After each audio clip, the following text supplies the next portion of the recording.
สบายดีเนาะมื้อนี้ก็พวกเราก็สิพาเที่ยวแบบสายมูไปวัดมหาโชคกับวัดหนองลำจันทน์ตอนนี้เราก็ออกเดินทางเป็นเวลา2 โมง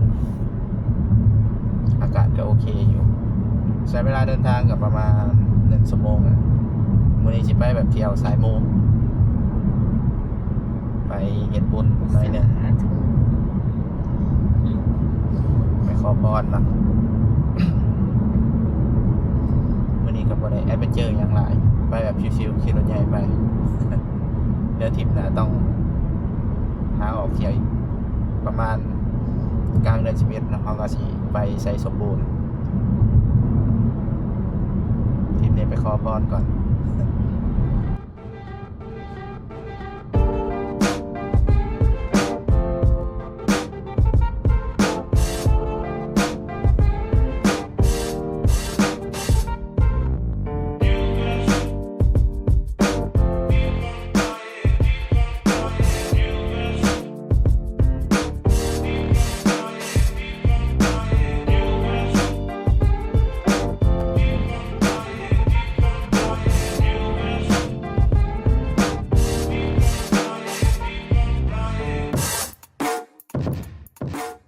ตอนนี้เขาก็ฮอดเซโนแล้วเนาะออกมาจากในตัวเมืองไกซอนก็ประมาณ20-30 โลแวะซื้อเสบียงหน่อยหนึ่ง ผมซื้อว่าหิวเขาไปออกเดินทางกันต่อ Let's go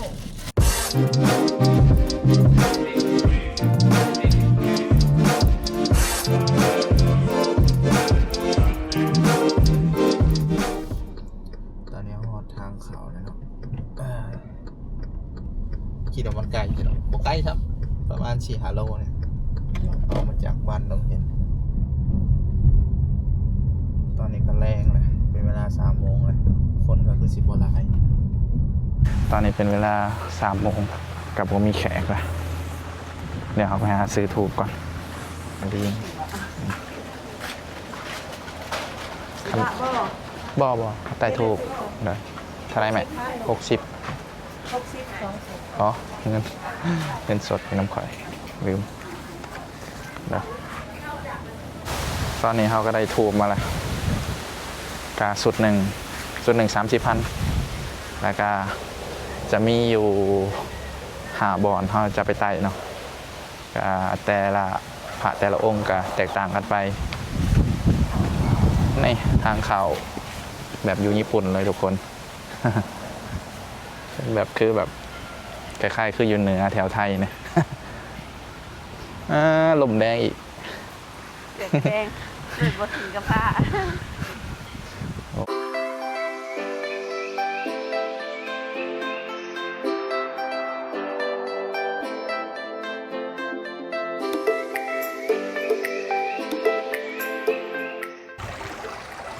เดี๋ยวเขาย่างไปต่อ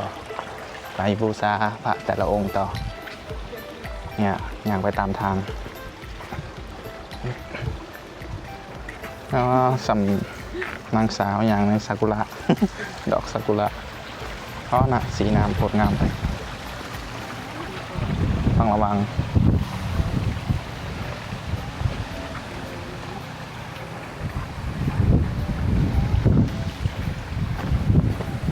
ให้แต่บ่ฮ้อนมีลมนี่เอาทุกคนผาแต่ละองค์ก็มีสื่อของเพิ่น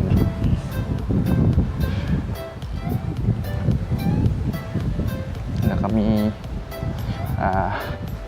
คำขอพรบูชานี่ก็จะเป็นสีขาวผาองค์นี้เนาะ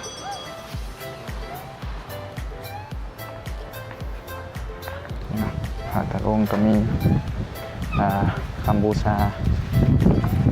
ก็จะมีสื่อเพิ่นพร้อมเดี๋ยวตอนนี้เราย่างไปบูชาท้าวเวสสุวรรณต่อนี่อยู่ทางหน้านี้โดยรอบ น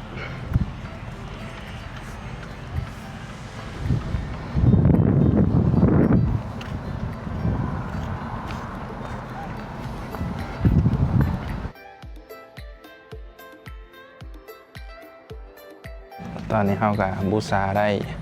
3 องค์แล้วยังเหลืออีก3 องค์รวมทั้งหมดแมนมี6 องค์เนาะยังไงฮอนบ่ฮอน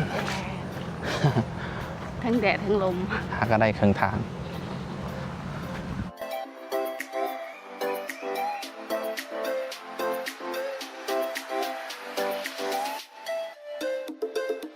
โอเคจบกันไปสำหรับเรามาบูชาวัดมหาโศกเดี๋ยวไปต่อ วัดหนองลำจันต่อ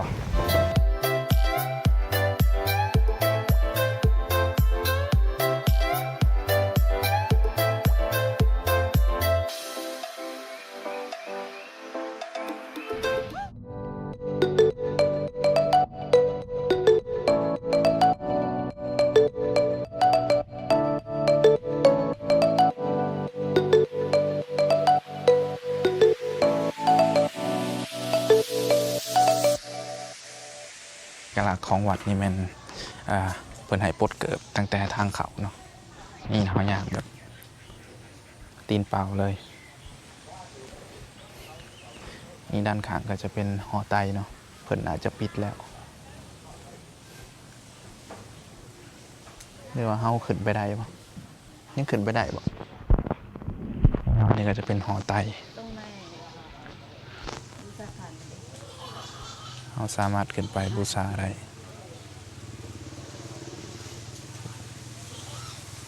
อ๋อต้องไปซื้อปีก่อนเนาะต้องไปซื้อปีก่อน เดี๋ยวเราก็สิซื้ออาหารไปเกลือปลา นี่บอกมาเด้อหัวหานเบอร์โดย เอามาชาวพันธุ์ก็ได้ แม่แล้วเอาชาวพันธุ์ ทงหาหรือทง10 เอาชาวพันธุ์ 4 ทงเขากะมาซื้อหัวอาหารสิมาเกลือปลาเนาะทง1,500 กีบนี่ด้านหน้าเขานี่ก็จะเป็นซื้อผู้บริจาคหัวตัวนี้เนาะ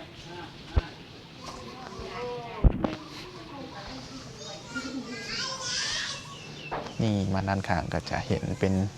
หอไตเนาะ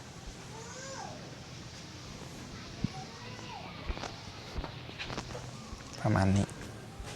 เงียบหน่อยอยู่นี่คนกับบุคอยหลายปันไดส่วนหลายก็จะเป็นต่างประเทศที่มักมาคนลาวก็ส่วนน้อยเนาะโดนๆเถอะจะขับมาเพราะว่าก็เป็นวัดที่เก่าแก่แห้งชีวิตแถวนี้ก็ยังเป็นแบบว่ายังเป็นแบบสมัยคือแบบคล้ายๆคือแต่ก่อนเนาะยังบ่แบบในเป็นแบบตัวเมืองปันใดเดี๋ยวเรามาเกลือปลาโคตรหลายเลยทุกคน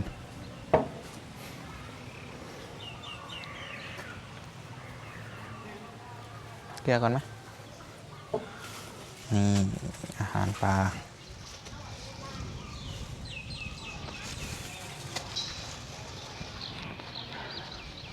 อากาศเย็นดีมาเบิ่งปลาโอ้มีตัวเป็นไง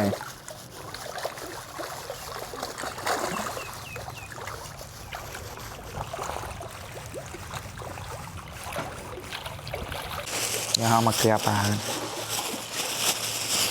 หาไปทงไปเลยทงหาคัน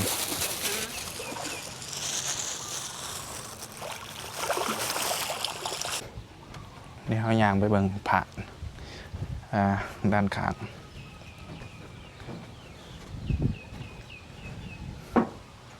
เงียบอยู่สงบดีตอนนี้ก็เป็นเวลาประมาณ4 โมงครึ่งแล้ว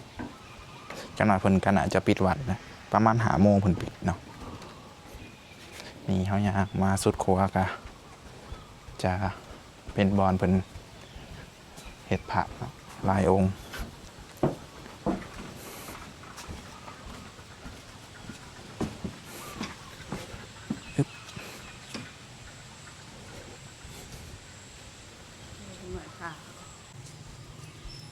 ทุกคนเราเห็นลิงด้านหลัง บอกขอเขาดีกว่า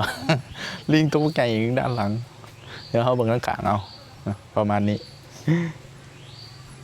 โอ้ลิงมาได้ใส่นี่เนาะก็เป็นพระหลายๆองค์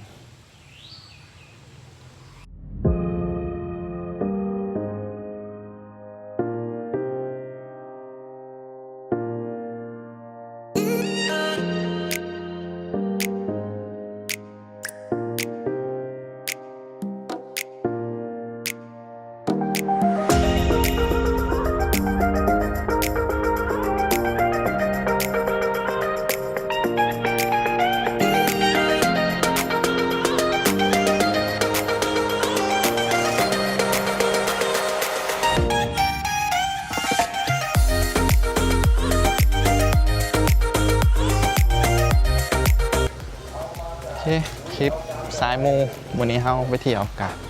มีประมาณนี้เนาะกะรวมทั้งหมดกับแมน2 วัดก็คือเป็นวัดหลักๆเลยแหละในเขตสวรรณเขตผมมีอย่างไรฝากกดไลค์กดแชร์กดซับสไครต์ให้เฮาหน่อยเด้อบ๊ายบาย